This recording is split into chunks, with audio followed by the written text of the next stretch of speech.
కొత్తగా మొట్టమొదటి సమావేశాన్ని ఈరోజు డిడిఆర్సీ మీటింగ్ చేసుకోవడం జరిగింది.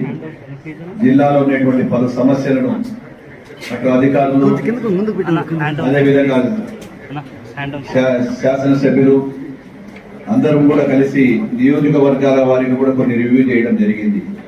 ఏదైతే రేపు ఈ యొక్క కొత్తగా ఏర్పడినటువంటి జిల్లాను ఏ విధంగా ముందుకు తీసుకోవాలని చెప్పి ఉద్దేశంతో చాలా సమస్యలు కూడా మా దృష్టికి తీసుకురావడం జరిగింది.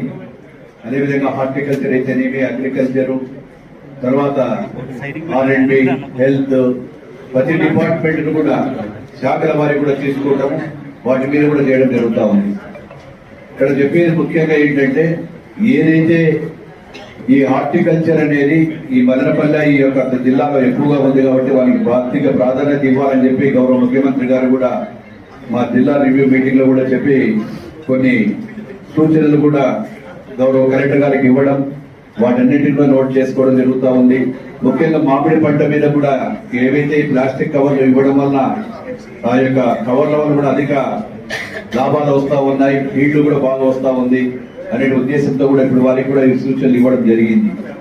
అదేవిధంగా ముఖ్యంగా ఏదైతే అన్నమయ్య జిల్లాలో ఈ యొక్క గ్రౌండ్ వాటర్ అంతా కూడా రాష్ట్రంలో మొట్టమొదటిసారిగా ఈ జిల్లాలో రాష్ట్రంలో ఉండేటువంటి నీటి నిల్వలు కూడా బాగా మంచి స్థాయికి పెరిగినాయని చెప్పి ఉద్దేశంగా చెప్పడంతో అసెంబ్లీ సాక్షిగానే ఈ యొక్క జిల్లా యంత్రాంగాన్ని కూడా కలెక్టర్ గారు అభినందనలు, మన యొక్క ముఖ్యమంత్రి గారు అభినందనలు చేశారు. ఒకసారిగా 2 సార్లు అసెంబ్లీలో ఈ విధంగా ఎగ్జాంపుల్ కూడా కేసు స్టడీ కింద తీసుకోండి. ఏదైతే అన్నమయ్య జిల్లాలో వాళ్ళు తీసుకునేటువంటి నిర్ణయాల వల్ల దాదాపుగా 300 కోట్ల రూపాయలు అనుకుంటాను నాకు తెలిసి.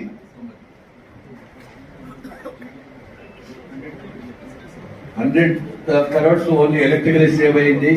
జీడీపీ వల్ల కూడా 1100 కోట్ల రూపాయలు వస్తాయని అసెంబ్లీ సాక్షిగా చెప్పినందుకు జిల్లా యంత్రాంగానికి కూడా మేము అందరం కూడా అభినందనలు తెలియజేస్తా ఉన్నాం, శుభాభినందనలు కూడా తెలియజేస్తా ఉన్నాం.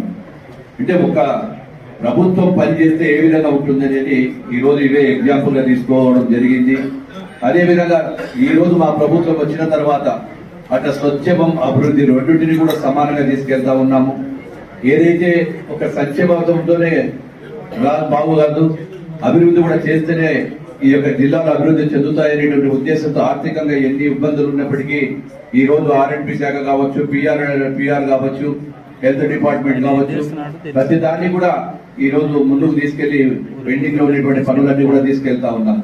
ఈ రోజు ముఖ్యంగా కూడా రాయలసీమ గురించి ఈ రోజు వైఎస్ఆర్ పార్టీ నాయకులు మాట్లాడుతూ ఉన్నారు, ఏం చేశారని. ఈ రోజు ఛాలెంజ్ చేస్తా ఉన్నాం, మీరు రాయలసీమలో గత 20 ఏళ్ళు కాదు 40 ఏళ్ల హిస్టరీ చూసుకుందాం.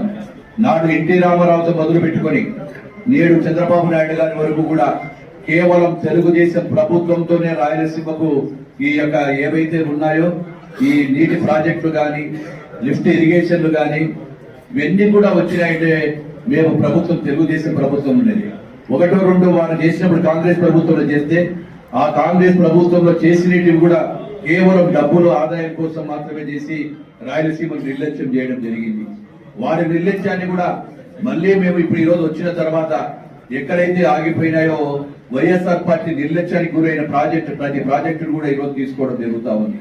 పోలవరాన్ని తీసుకుంటే పక్కన పెట్టారు, అమరావతిని ఎక్కడో పక్కన పెట్టారు. ఈ రోజు అమరావతిని చేస్తా ఉన్నాం, పోలవరాన్ని కూడా ముందుకు నడుపుతా ఉన్నాం. జిల్లాలో ఉండేటువంటి ప్రాజెక్ట్స్ అన్నింటినీ కూడా తీసుకుంటా ఉన్నాం. వారికి ఈ రోజు చిత్తశుద్ధి లేదు కాబట్టి వైఎస్ఆర్ పార్టీ నాయకులకు ఈ రోజు అసెంబ్లీకి రారు, కౌన్సిల్లో సభలు జరగనియరు, అక్కడనేమో సభలు జరగనియరు, ఇక్కడికి రారు. ఛాలెంజ్ చేశాం మేము వైఎస్ఆర్ పార్టీ నాయకులకు, రండి సభ జరుపుదాం, మీరు లడ్డు మీద కావచ్చు, ఇంకోటి డెవలప్మెంట్ మీద కావచ్చు, ప్రతి దాని మీద కూడా చేస్తామని చెప్తా ఉన్నాం. ఏది ఏమైనా ఈ యొక్క జిల్లాలో ఒక ఇన్ఛార్జి మంత్రిగా సోదరుడు రాంప్రసాద్ రెడ్డితో శాసనసభ్యుల సహకారంతో జిల్లాను ముందుకు తీసుకెళ్తాం. ఏవైతే అధికారులు కూడా మంచి అధికారులు వచ్చారో వాళ్ళందరి సహాయ సహకారాలతో జిల్లాను ముందుకు తీసుకెళ్లి పెండింగ్ ఉండేటువంటి కంప్లీట్ గా పెండింగ్ ఉండే ఇష్యూస్ అన్ని కూడా గౌరవ ముఖ్యమంత్రి గారు దృష్టిలో పెట్టి ముందుకు తీసుకెళ్తామని చెప్పి మీకు అందరికి కూడా తెలియజేస్తాము. Thank you.